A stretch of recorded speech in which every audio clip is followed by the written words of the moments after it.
How you doing, guys? Well, we're a little disturbed by the developments in the Middle East, but other than that. Ah, yes.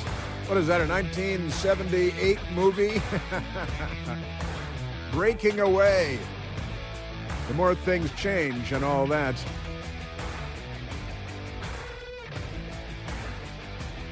I don't want to work.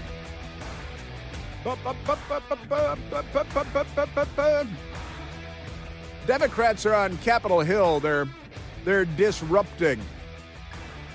And they're pro-illegal alien. They really like illegal aliens. Yes, they do. On Capitol Hill today, DHS Secretary Kristi Noem testifying, the Senate Judiciary Committee. And the Senate Judiciary Committee today talking about, a whole range of things. And because the DHS Secretary is there, and they've got left-wing radicals like Dickie the Turban from Illinois. I wonder if they bought and sold his Senate seat as they intend to do with Barack Obama's Senate seat. You remember that? The Democrats, they sell these things like third world, tree-dwelling, banana republic lunatics. But that's okay. Today on Capitol Hill, just not so long ago, the DHS Secretary Kristi Noem there, and there was a Democrat in the audience. This is America. People can show up to congressional hearings and hang on. And here comes a Democrat. You know how they love illegal aliens and gang members, and they love Luigi Mangione, and they making a musical comedy about Luigi Mangione in New York. Already been seen in San Francisco because of the mental illness. But here is the hearing on Capitol Hill, the Senate Judiciary Committee, and DHS Secretary Kristi Noem testifying. Please go ahead and give your opening statement. Kristi Noem, you should be ashamed of yourself. I'm a former female. Okay. Well.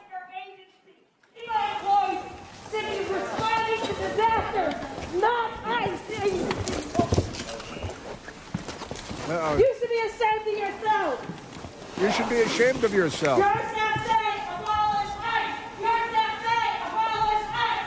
Yours not say abolish ICE.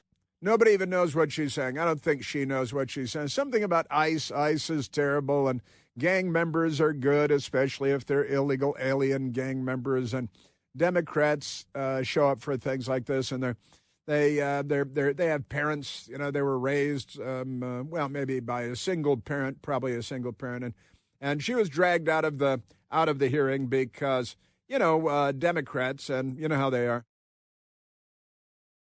And that wasn't it, because the hearing, you got to drag these people out because they're banana republic. They're the third world. The hearing on Capitol Hill, another Democrat. Do you admit it publicly? Absolutely. We always know that there's room for improvement. That we will. Steve Porter Jr. Stop the talk, so. Steve Porter Jr. and Dr. Linda Davis. They were Americans killed by ICE. You have not given their family any. Dr. Linda Davis. Say their names. Their Black Lives Matter. Say their names. Black Lives Matter.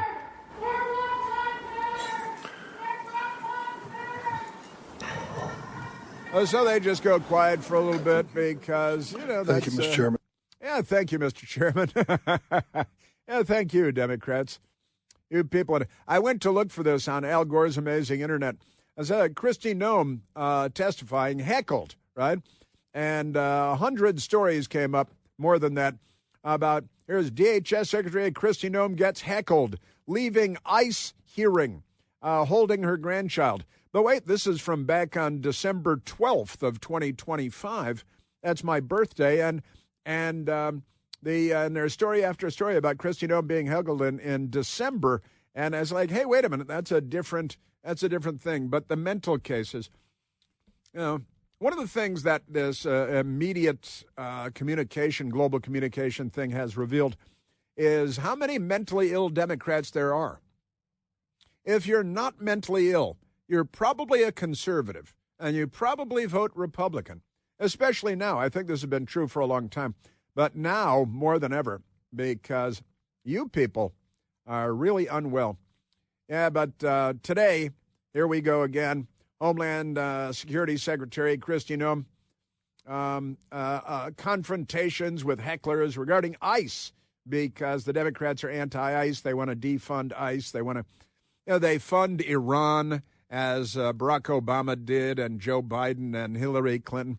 Plane loads of cash on pallets, shrink-wrapped for the Ayatollah to fund the Houthis and Hamas and Hezbollah and blowing up Jewish centers in Buenos Aires because the Democrats they're just not on the side of Western civilization.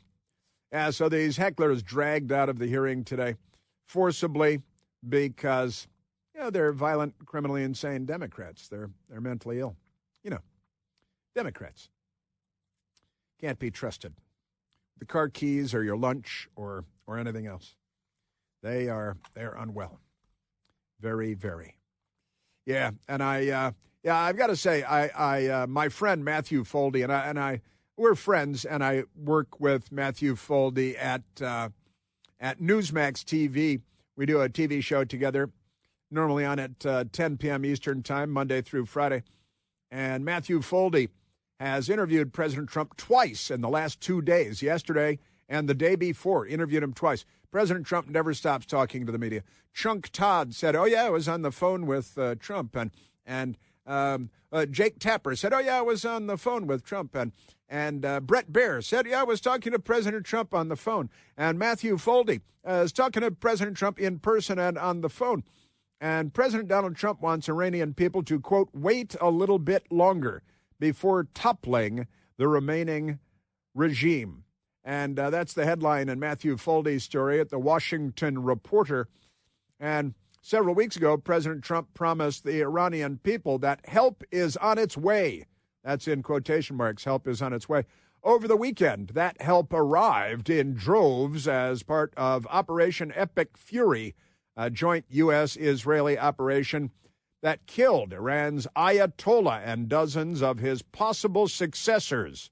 And then again, they were meeting just an hour ago or so to choose a new Ayatollah, and oops, that got blown up by an Israeli airstrike. Following the attack, President Trump warned Iran's remaining leadership to ease cessations or they will be hit harder than they have been hit before. But the leaders refused, and Trump told the Washington Reporter in his latest interview that we're hitting them really hard. And also, they're saying that the biggest hit for Iran has not been delivered yet, and that this could go on for 4 or 5 weeks, and we'll see if it does go on that long, but that is preparing the public perceptions, saying ahead of time how long it might go on. Again, Barack Obama told us that the Libya campaign he said that it would last days, not weeks, and then it lasted 8 months, and the news media just forgot that he said that. But the president has noted that the big one has yet to come in terms of defending the Iranian people from their brutal government. Consequently, he's told the reporter that the Iranian people, quote, should wait until, listen to this, wait until the herd thins out a little bit. Listen to the president. Wait until the herd thins out a little bit. They should wait a little bit longer, end quote. That's what the president said. That's kind of a big deal. And then today, Israel hit Iran when they're having their meeting to choose a new Ayatollah. And so the people next in line might be looking for someone else now, because these are the radical Islamists that have been running the Islamic Revolution in Iran since 1979, and they've been blowing things up and murdering people ever since. The Democrats are okay with that, though. President Trump said, I didn't terminate what I call the Obama nuclear deal, the Iran nuclear deal. Iran would have had a nuclear weapon full-sized 3 years ago, he said, if I didn't terminate the Obama nuclear deal. It was the worst nuclear deal ever. The JCPOA, the Joint Comprehensive Plan of Action, that allowed Iran to continue to spin centrifuges, to continue to enrich uranium. And they enriched uranium to 60% purity. You want about 90% purity for a nuclear weapon, but once you have 60% purity, you can accelerate the enrichment and get to 90% within a couple of weeks, and then you're weapon ready, nuclear weapon ready. And Obama and John Kerry told the Iranians to go ahead and keep spinning centrifuges underground, deep underground, continue to enrich uranium, and continue to extend your ballistic missile range at the same time. Isn't that crazy? Matthew Foldy also with another story. President Donald Trump says countries targeted by Iran, quote, will be able to get even. And Matthew Foldy, in a separate interview with the president and the Washington Reporter, says, the president says they'll be able to get even, but they know that. He told the Washington Reporter, and Matthew Foldy said really, really bad stuff that they're doing. Iran's remaining leaders have attacked American allies throughout the region in the aftermath of President Trump's historic successful Operation Epic Fury. So the president communicating through Matthew Foldy and the Washington Reporter to the people of Iran, hang in there. All right? Yes, sir. So let's go to some audio here. President Trump, President of the United States, Commander-in-Chief of the U.S. military, and on Iran. This is yesterday, the President of the United States, where we are and how things are going. We have the strongest and most powerful, by far, military in the world, and we will easily prevail. We're already substantially ahead of our time projections, but whatever the time is, it's okay, whatever it takes. We also projected 4 weeks to terminate the military leadership, and as you know, that was done in about an hour, so we're ahead of schedule there by a lot. By a lot. We're ahead of schedule on terminating the Islamic Republic, the Islamist terrorist state of Iran, and the leadership that, again, has been in charge there since I was a teenager, and they were born of a crime against humanity, attacking the U.S. Embassy in Tehran, taking hostages, holding them for 444 days, releasing them only when Ronald Reagan was inaugurated on January 20th, 1981. And Jimmy Carter, his weaknesses allowed all of that to happen. The backdrop of, Barack Obama, weakness, Joe Biden, weakness, Joe Biden in the White House, Putin attacked Ukraine, Hamas attacked Israel, slaughtered, committed that horrific massacre, and the hostages, and killed Americans. And in fact, it was the biggest radical Islamic terrorist attack on Americans since September 11th, the October 7th attack in Israel. President Trump has said, hey, look, we're ahead of schedule. Things are going well. Vice President of the United States is J.D. Vance. Chunk Todd says the attack on Iran means that J.D. Vance's chances for becoming president of the United States are over with. The left-wing media, just the propaganda that they're not even aware of it half of the time. And the other half of the time, they are aware of it. Vice President J.D. Vance. There's just no way that Donald Trump is going to allow this country to get into a multi-year conflict with no clear end in sight and no clear objective. He's defined that objective as Iran cannot have a nuclear weapon and has to commit long-term to never trying to rebuild their nuclear capability. Seems reasonable, I think. And I got to say, at Columbia University, their anti-Israel group is posting Marg Bar Amrika, that's death to America, at Columbia University. That's what they're doing at Columbia University. Yep. I've got more. I've got Raisin Kane and Marco Rubio coming up. You know, abortion moves fast. And right now, some young women are being pressured to make an irreversible decision in moments of fear and panic. They're told to act quickly to, risk losing support from the Democrats if they don't. A lot of people feel they have no other option but to choose abortion. But because of you, They do have other options at Preborn's network of clinics. A woman receives what the abortion industry will never offer: compassion without pressure and options. A young woman is given a free ultrasound at Preborn and space to breathe with people that provide support. And more than 80% of the time, when a young mother sees her baby on a preborn ultrasound, she chooses life. This March, Preborn wants to help save 6,800 babies this month alone. But it's going to take 124 partners saying yes every day. Now, here's my request to you. Pause your busy day for just a moment and become a yes for today. Become a yes right now. Just $28 provides one ultrasound, and $140 provides 5 ultrasounds for 5 mothers. Every dollar helps save babies and helps to share hope. To donate, all you have to do is dial pound 250 and say the keyword baby when prompted. That's pound 250, the keyword is baby, or visit Al Gore's amazing internet at preborn.com/plant. That's preborn.com/PLANTE. Yes, sir. Yeah, the Democrats are doing everything they can to undermine President Trump and the United States and the U.S. military on behalf of the Islamic terror regime, the Islamic Republic.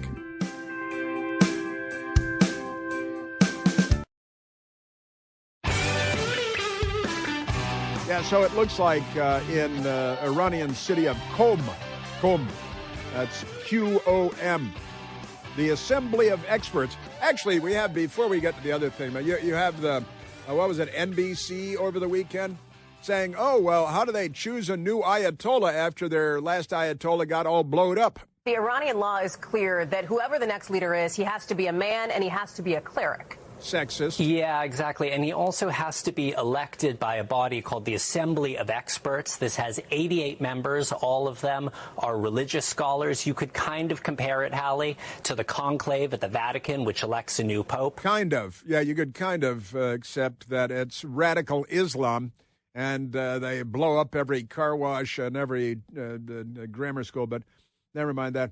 And now we learn that the Iranian Assembly of Experts building in Qom has been struck by airstrikes. That's plural. The Assembly of Experts, the council of about 90 clerics, tasked with electing Iran's new supreme leader, the new Ayatollah. And there's video of it here. The building is really blowed up and didn't look like anybody came out well. But it looks like Israel has decided that the age of the Ayatollahs ruling Iran may be coming to an end.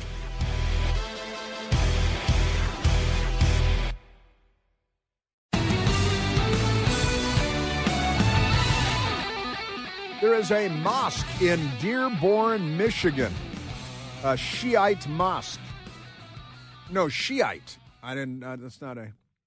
Yeah, the Shiite mosque in Dearborn, Michigan. And there in Dearborn, Michigan, they are praising the Ayatollah and condemning the United States. And I love the guy speaking. He says that Christopher Columbus was a Jew or something, right? That we're on stolen land. It's the Islamists and the Democrat Party have the same talking points. But here is the mosque, and I guess the imam at the mosque in Dearborn, Michigan. Very high concentration of Muslims in Dearborn, Michigan. The Democrats arranged for it. No-go zone, future combat zone. And here he is, and Christopher Columbus was a Zionist. And that just like Palestine, we live on stolen land. When the devil-worshipping Freemasons reached these shores, the devil-worshipping Freemasons. Christopher Columbus came to explore, and they genocided the natives. Genocided. They put the one eye of the devil on their currency to put their plans in full sight.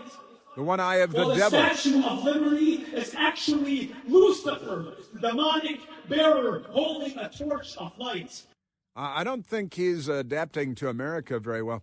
Let's see. Christopher Columbus, the Zionist, came here, genocided the natives. He's a Jew. He's a Zionist. And stolen land. He sounds like a Democrat. And the Democrats and the jihadis are pretty much the same people at this point. And the Statue of Liberty is Satan, and they have the satanic eye on the currency, and everything from Columbus being a Zionist and genociding the natives on stolen land. These are all Democrat Party talking points. And the Jews are everywhere. Christopher Columbus was a Zionist Jew, apparently. And this is the mosque in Dearborn, Michigan. Sure. Shiite mosque, a memorial that they held for the Iranian supreme leader, the Ayatollah Khamenei. The U.S. was built by the devil, by devil worshippers. The Statue of Liberty is a monument to the devil, to Satan, right? And sure, devil worshippers, the United States, America. The Statue of Liberty is Lucifer, and the Ayatollah Khamenei was, he said, our great leader and the great leader of our time. And he was granted martyrdom. Sounds like the late-night comedy shows last night. He was granted martyrdom after 86 years of jihad. We want our children to grow up in this culture. This is what the imam said at the mosque in Dearborn, Michigan, because, the Democrats like it that way. They're not on our side. And since I brought that up, there's more. There's more on this sort of thing, and too much of it, really. But you might begin to think that radical Islam is not compatible with Western civilization. You might think that. Luke Rosiak yesterday tweeting out on his Twitter account, a D.C. area mosque pledged its loyalty to the Iranian dictator, murdered by the U.S. Its membership views the Ayatollah Khamenei, not America's elected representatives, as our leader. So there's a mosque in Dearborn, Michigan, and stolen land, and Christopher Columbus was a Jew, and that does sound like the Democrats everywhere you look, the fascist anti-Semites that they are. But here's a D.C. area mosque, pledged its loyalty to the Iranian dictator, martyred by the U.S. Its membership view the Ayatollah Khamenei, not America's elected representatives, as our leader. And here's their online posting honoring our leader, Shahid Ayatollah Ali Khamenei, at the Manassas Mosque on Center Entrance Court in Manassas, Virginia. And the day before yesterday, they had, I love this part, the Manassas Mosque in Manassas, Virginia, extends its condolences and glad tidings on the martyrdom of His Excellency, the Ayatollah. And it says, I love this part, because Sunday, day before yesterday, Sunday, March 1st, in Manassas, Virginia. And they are also having the potluck iftar, during Ramadan, you break the fast at the end of the day, you have the iftar. You can even invite infidels over and stuff. But the iftar, the potluck iftar, don't bring pork, no pork, whatever you bring. Don't bring anything bacon wrapped or anything, because they hate bacon. I don't know how anybody can hate bacon, but that's it. I think I told the story one time here in Saudi Arabia, in Dhahran, Saudi Arabia. Somehow we found ourselves in 1990 in possession of 2 pounds of bacon that had somehow made it into Saudi Arabia. And we were cooking the bacon on a grill outside on the roof of the Dhahran International Hotel. And it's rather pungent, as you know, cooking bacon. And let me tell you, Muslims that had never smelled bacon before in their lives came out like cartoon characters in a Bugs Bunny cartoon with their noses going, walking like cartoon characters following the wafting aroma of the bacon. Come out and they say, what is that? And say, well, I don't know, if I tell you, you're going to have to eat some. And cooking bacon in Saudi Arabia, that was fun. I don't know, it was smuggled in. It was smuggled into Saudi Arabia, the bacon, 2 pounds of bacon. Cooked it up there. Yeah, but the D.C. area mosque in Manassas, they're celebrating the Ayatollah, and they're having a potluck iftar in Manassas, Virginia, and honoring our leader, Shahid Ayatollah Ali Khamenei, in Dearborn, Michigan. They're condemning the United States, and we're stolen land, and Columbus was a Jew. And I offer my condolences to each and every one of you, and I also offer my congratulations on this ultimate honor that he received after 86 years of jihad in the way of Allah. After 86 years of jihad in the way of Allah, and he was martyred. Martyrdom is yours. And the Democrat Party says we need more cultural diversity.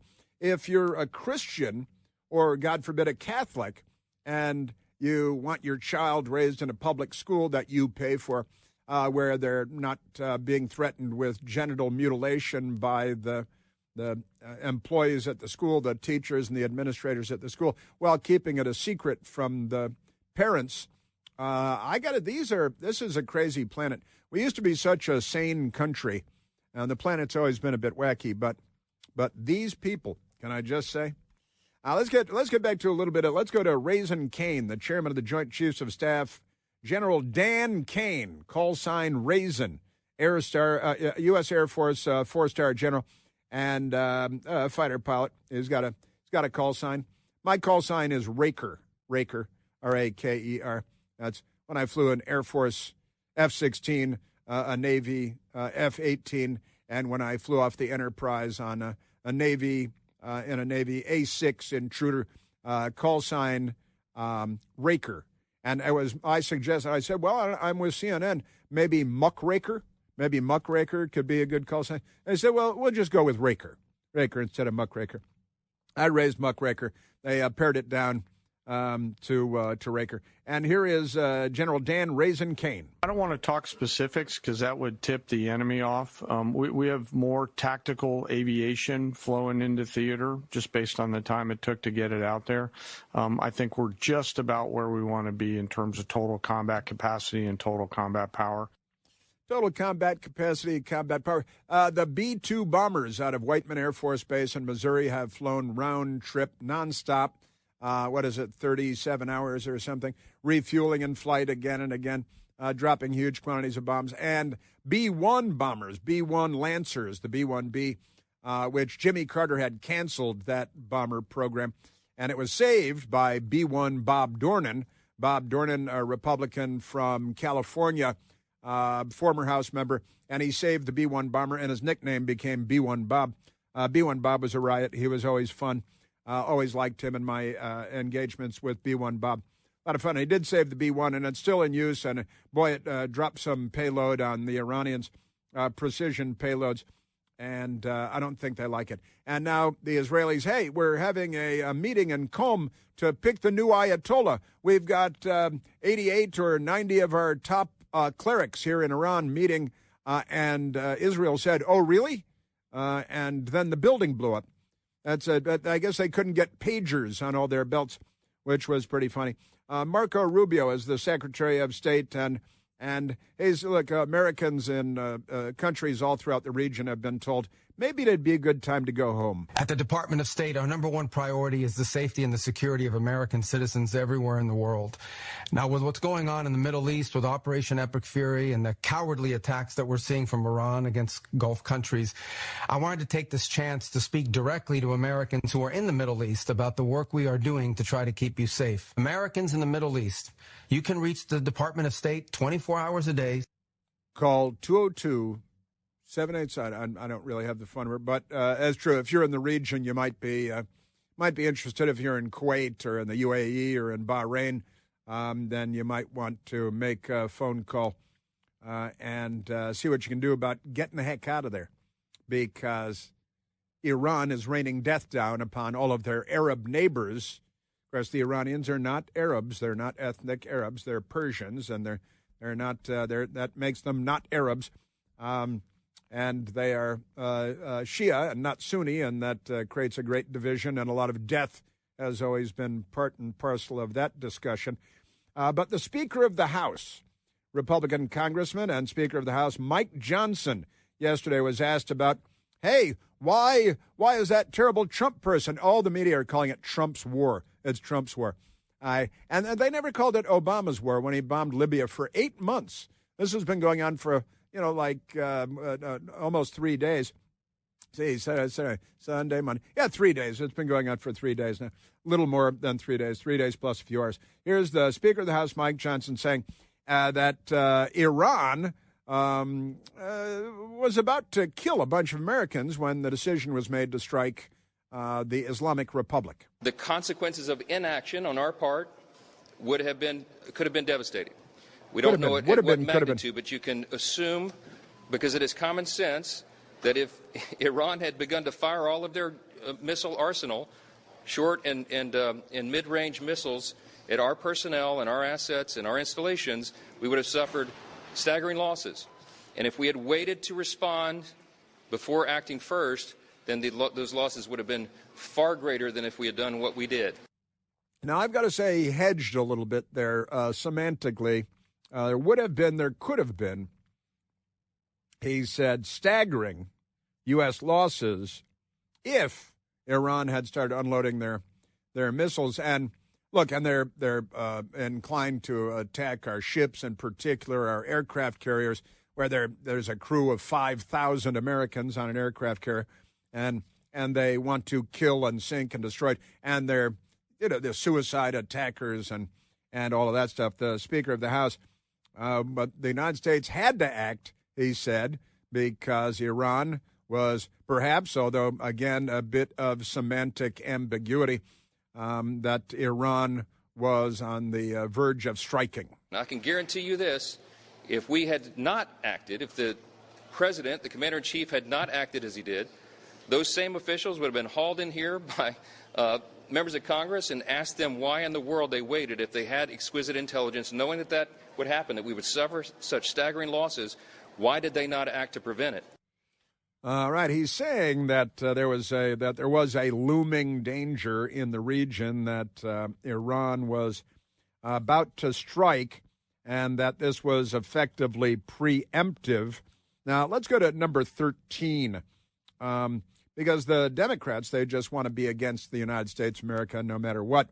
And Hakeem, his name is Hakeem. He's an Islamist. He's an anti-Semite. His uncle, who was his mentor growing up, Professor Leonard Jeffries, a famous and notorious lifelong anti-Semite, destroy Israel guy. And Hakeem Jeffries is the leading Democrat in the House of Representatives. The American people want us to focus on making their life better, making their life more affordable, not getting involved in another endless war in the Middle East that is going to end in failure. This administration somehow found the resources, has found billions of dollars for bombs, but can't find any money to actually bring down the high cost of living here in the United States of America. Yes, to pay to bring down the high cost of living. Well, you do that by having a healthy economy and a strong economy and cheap energy and secure borders and things like that. And the Democrats do the opposite of all of that. Kamala Harris is not a very bright person, and she's 40 seconds, isn't she? She's a bit much. She goes on for too long. But then there's the governor of California, Gavin Newsom. He thinks he's running for president. It stems from weakness masquerading as strength. It stems from his complete failure of this administration. He lied to you. So reckless is the only way to describe this. He didn't describe to the American people what the end game is here. He didn't describe the existential threat of the moment, the immediacy of the crisis at hand. There wasn't one. He manufactured it. What's an existential threat? I'm not sure if he knows how to pronounce that word. It's not very good with the English language. But that's okay. He owns wineries. They all own wineries, don't they? They all own vineyards. They're all spectacularly wealthy. Extraordinary stuff. Well, whatever it's, Groucho Marx, whatever it is, I'm against it. No matter what it's for, who commenced it, I'm against it. That's the Democrat Party. They really, every opportunity they get to prove they're not on our side, they prove it again and again. He didn't describe the existential threat. Donald Trump does pose an existential threat to this. It's not hypothetical, his threat to this nation.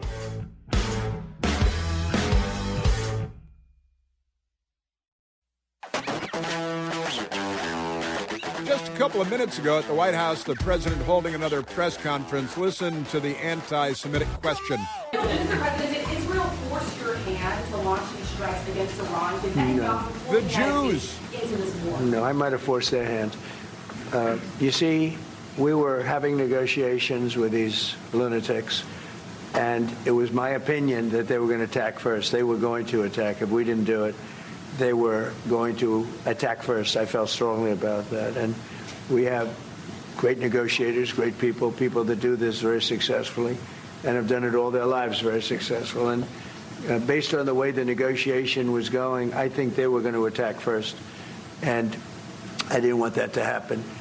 Well, they have been belligerent since 1979. That's 47 years. Let's go to John calling from Fredericksburg, Virginia.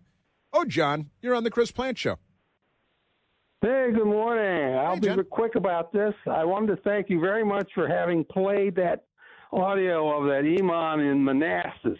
For several days, I've had a question, and hearing that imam answered the question. I now know, since he called the Ayatollah Khamenei a martyr, that the Ayatollah got his 72 raisins. Well, that's true, and we love the 72 raisins. The audio we played actually was from the mosque in Dearborn, but they said the exact same thing at the mosque in Manassas, and, you know, we love raisins. I don't know, John, how you feel about raisins, but we love raisins. The original word that was used in the Quran was the word for raisin, not virgin. What? 72 raisins. What? Come on. John, the Ayatollah gets 72. Yeah, there's your man. There's your man there. What do you call him, fried zucchini? Fried zucchini, yeah, fried zucchini. If his name was Fred Zachary and he were from Indiana, nobody would listen to him. But since he's fried zucchini from India, the Democrats at CNN, they can't get enough of him. But I love that back and forth. And fried zucchini cracked the code. Turns out when you're martyred in the name of radical Islam, you don't get 72 virgins. I don't know what would go on with that, but 72 raisins is what you get. And I don't even know if they're sun-kissed raisins. Sun-kissed are the good ones, right? Those are the sun-kissed raisins. Probably don't even get those. Probably get some dried-up, sand-covered Middle Eastern raisin. And having to spit the sand off your tongue all day, eating your 72 raisins.